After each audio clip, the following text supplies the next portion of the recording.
Herkese Tatlı Sanatı Mutfağı kanalımdan merhabalar. Bugün çok lezzetli, dışı kıtır kıtır, içi de kıyır kıyır çok lezzetli bir kurabiye tarifim var. Mısır gevrekli kurabiye tarifi. Eğer denemediyseniz bu tarifle denemenizi tavsiye ederim. Gerçekten aşırı lezzetli bir kurabiye tarifi. Öyleyse hemen tarifime başlayalım.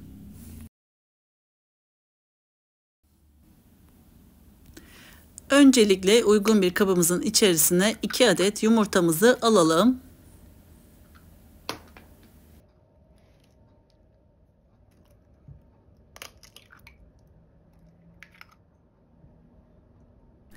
Bir çay bardağı sıvı yağımızı ekleyelim.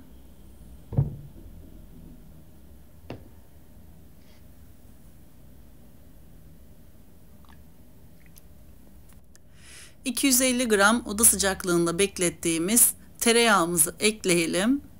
Dilerseniz tereyağı yerine margarin de kullanabilirsiniz. 1 çay bardağı nişasta ve 2 su bardağı pudra şekerini ekleyelim. Toplamda 6 su bardağı un kullandım. Ama bu aşamada 3 su bardağı un ekliyorum.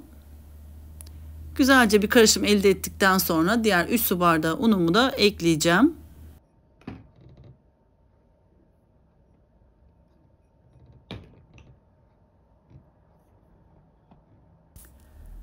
Bir paket hamur kabartma tozu ve bir paket vanilya ekliyorum.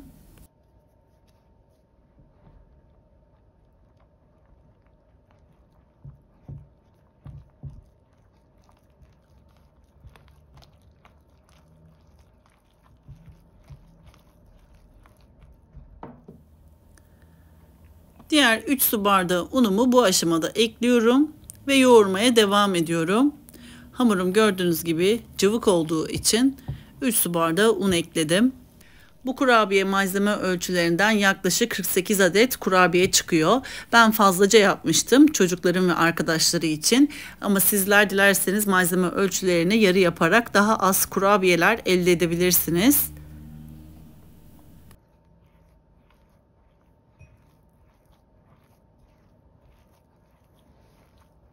Hamurumu yumuşak bir kıvam olana kadar güzelce yoğurdum. Gördüğünüz gibi ele yapışmayan fakat yumuşak bir hamur oldu. Avucumuzun içerisinde hamurumuzdan parçalar koparak yuvarlak şekil verelim.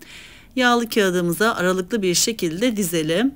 Ben kurabiye hamurumdan cevizden biraz büyük parçalar kopararak avucumun içerisinde yuvarladım.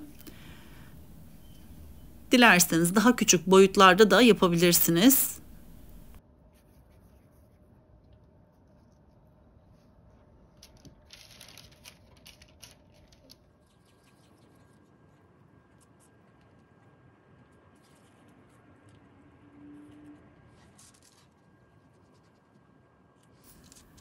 Kurabiye hamurlarımı hazırladım. Şimdi 180 derecelik fırın ayarımda kurabiyelerimin üzeri hafif çatlayana kadar pişiriyorum.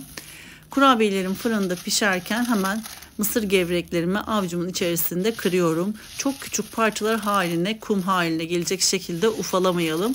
Hafif iri kalacak şekilde ezebilirsiniz.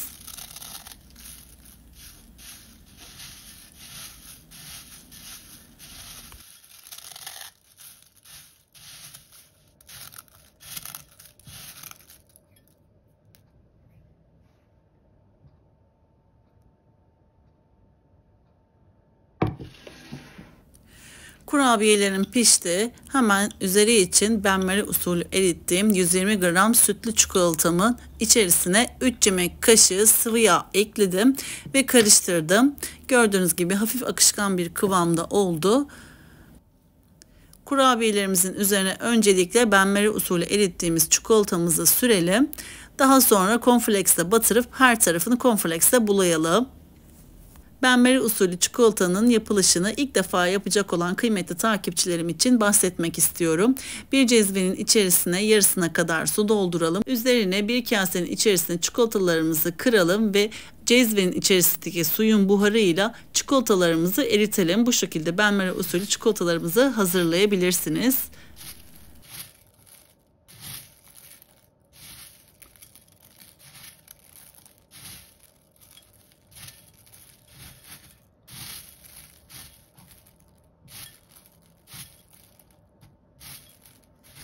Gördüğünüz gibi ilk önce kurabiyelerimin üzerine benmari usulü erittiğim çikolatayla fırça yardımıyla sürüyorum.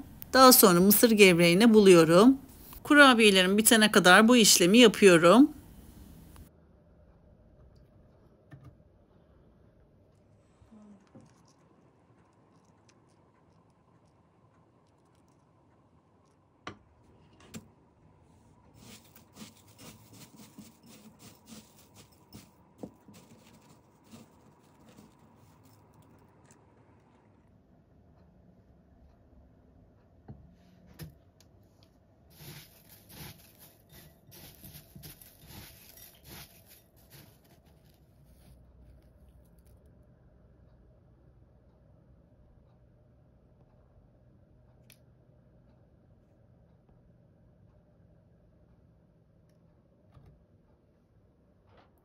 Kurabiyelerim hazır. Gördüğünüz gibi çok güzel oldular.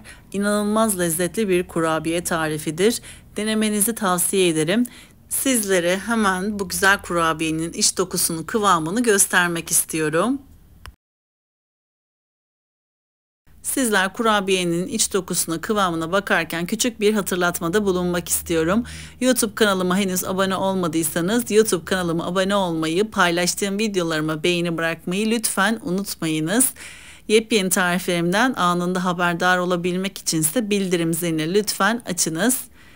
Videomu beğendiyseniz eğer sevdiklerinizle paylaşabilirsiniz. Tarifimi denedikten sonra yorum kısmına mesaj yazarsanız bu tarifimi hiç denememiş olan takipçilerim için fikir olacaktır. Şimdiden destekleriniz için hepinize çok teşekkür ediyorum. Yepyeni birbirinden farklı yemek ve tatlı tariflerimle tekrardan sizlerle görüşmek üzere. O zamana kadar kendinize çok iyi bakın. Hoşça kalın.